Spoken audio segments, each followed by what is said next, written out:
على غرار مختلف المكاتب الولائية بالوطن، يواصل المكتب الولائي لحزب الخط الأصيل بولاية باتنا تنصيبه للمكاتب البلدية للحزب بالولاية التاريخية الأولى، حيث بشر الأمين الولائي السيد عبد السلام بن فيفي تنصيب فرع للحزب بالملحقة البلدية دراعيسي التابعة لبلدية تنزولت، أين حظي أعضاء المكتب الولائي باستقبال في المستوى في هذه المنطقة التي تعتبر وعاء انتخابيا متميزا مقارنة ببعض المناطق الأخرى.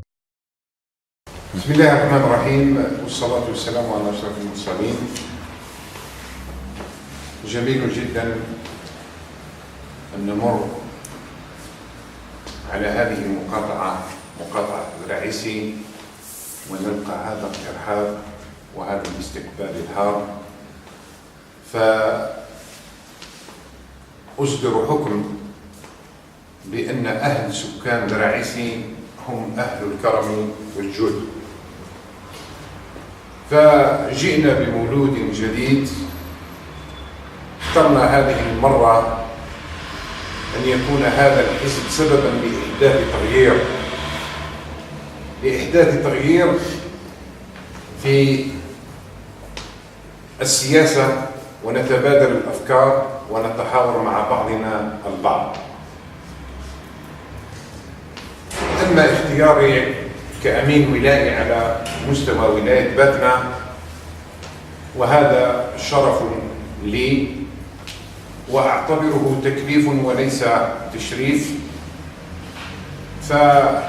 فزملائي إخواني الذين وضعوا في شخصي الثقة وحملوني هذه المسؤولية، هي مسؤولية كبيرة جدا لا يحس بها إلا من عاش وسمع وعرف هموم وانشغالات المواطنين البسطاء والعاديين.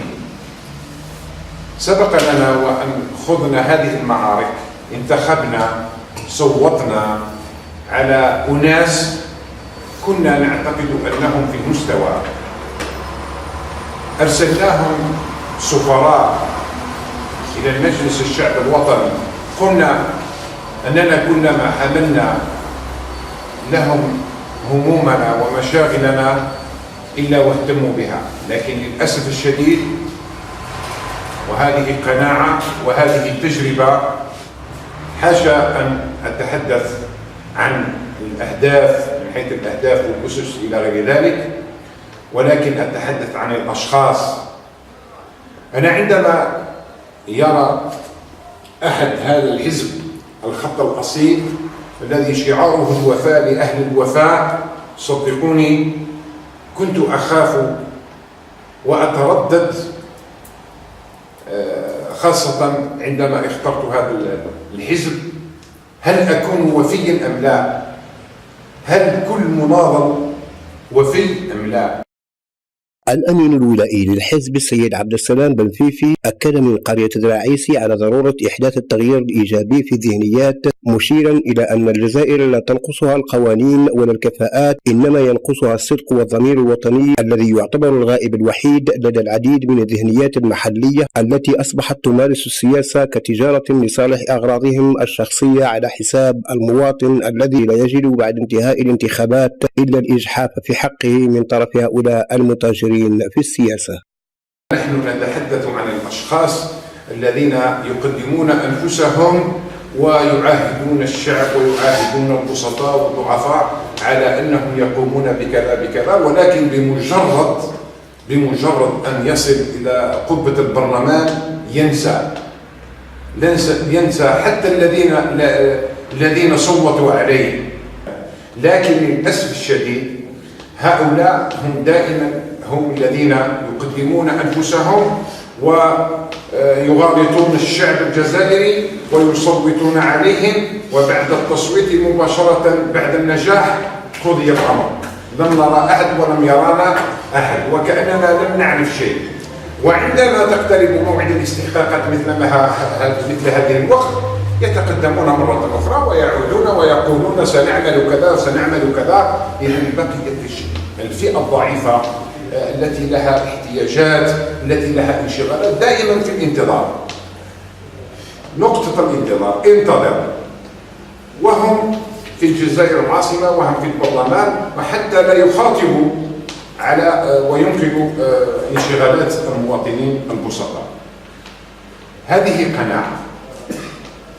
الآن يبقى علينا فقط أن نعرف مبادئ هذا الحزب، أسس هذا الحزب، أهداف هذا الحزب، إلى ماذا يهدف، ما هي أسسه، إلى غير ذلك. رئيس الحزب تفضل بالإشراف على 31 أعتقد جمعية وحزب في الحملة الانتخابية للسيد فخامة رئيس الجمهورية السيد عبد العزيز بوتفليقة. كان منشط، وكان سبق له وأن بادر ببعض المواد، وقد سجل في الدستور الجديد بعد أن استقبله السيد رئيس الديوان ذاك السيد بادر وقدم تلك المواد، وهي موجودة ومجسدة في الدستور الجديد. فأنا لا أقول أني أنا مرشح هذا الحزب وأتعب وأناضل من أجل أن أكون على رأس القائمة أبدا. معي مجموعة من الأمناء على مستوى الولاية، قد شكلنا لجنة الترشيحات والتي يترأسها أخينا سي موسى، سي يحيى موسى، هو من يختار. إذا اختارتني مجموعتي على أن أكون على رأس القائمة فأهلا وسهلا، مثلما تم اختياري كأمين ولاية. أما إذا تم الاختيار لشخص يفوقني علما ويفوقني شجاعة ويفوقني، لأن هناك شروط لابد أن تتوفر في المترشح، فأهلا وسهلا أيضا. يبقى علينا فقط أننا نحب التغيير فقط، نحب أن ننصح هؤلاء ونقول لهم كفى من هذه الأمور التي لا تخدم لا البلاد ولا العباد. نفس الأشخاص، الغريب في الأمر أن نفس الأشخاص يقدمونها لنا، وكأن سكان باتنا ولاية باتنا الأوراس الأجم لا يملكون إلا مجموعة من الرجال يتداولون على السلطة. واعلموا علم اليقين أن هذه الكاميرا لهذا الحزب والوحيد الذي لديه أو يملك قناة إلكترونية لا يملكها لا جبهة التحرير الوطني ولا التجمع الوطني الديمقراطي ولا بقية الأحزاب الأخرى. نحن كلنا في الشفافية، نلعب في الشفافية، ديمقراطية بأتم معنى الكلمة، نجسدها في الواقع. بالنسبة لي أعود إلى الترشح، وكل من يرغب إخواني إذا كان عندكم واحد مثلا كما الأستاذ شرفنا حضوره، يجيب رئيس المكتب الملف نتاعو، يفوت لعند اللجنة تدرس الملف نتاعو، إذا كان بإمكان الملف نتاعو القدرات نتاعو الباكاج نتاعو يتفضل، ولما لا؟ اللي نعرفوه خير من اللي ما نعرفوش، يكفينا. أنا قلت دائما نقول ونقولها ونعاودها، يكفينا هذا الناس هذو اللي يجي ونوكلوا لهم ونشرطوهم ونصفقوا لهم ونديروا لهم الحملة ويروحوا يطلعوا وين يجيو من الجزائر لشبيا، وكي يلقى ذراعيسي طريق مقفولة يعود يرجع على يدور من هي ويروح لداره، ما يقدرش حتى يشوف الانشغالات تاع المواطنين. المواطن يخرج في الطريق معناها عنده إشكالية، عنده مشكلة، تفضل.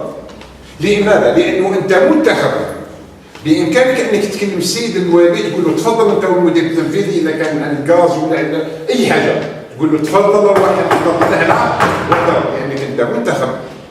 وإحنا عندنا إمكانيات، عندنا قدرات، قادرين ندخلوا، قادرين نهضروا، وعلاه نتخباو ورا الكاميرات كي يكونوا في قاعة البرلمان نتخبى. ولهذا أنا بودي نحدوا التغيير، نديروا اليد في اليد.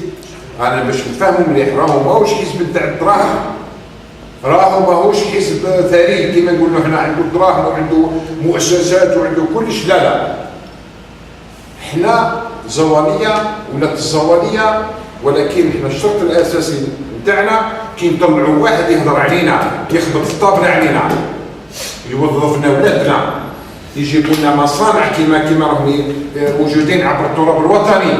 الشباب احنا ماناش نبقاو دائما نصدروا في البطاله، نصدروا في البطاله. ولادنا راهم في حسن مسعود.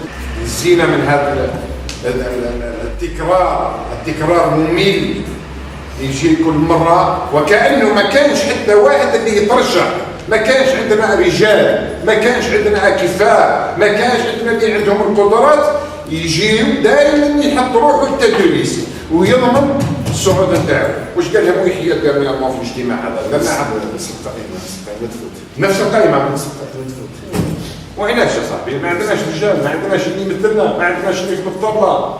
درت عهدات الاولى خلاص، درت عهدات ثانيه خلاص. كي يجي المره الاولى في الانتخابات قلت هات في الداعي، هاولاد في الداعي باش ما يكلمني، يعطيك كل المواعيد، ولكن بمجرد ما يروح على خير. هذه اللي خلينا احنا نغيروها.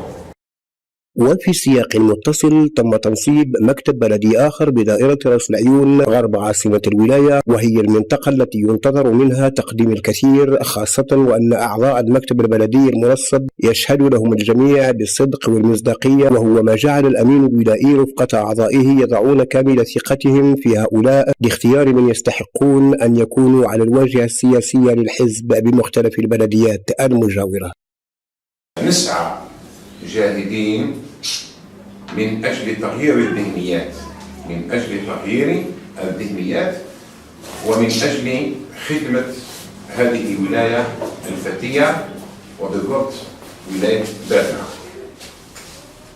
بدون شك بالأمس كنا في مطوب، وكنا في دراعيسي تابع لبلدية تزوت.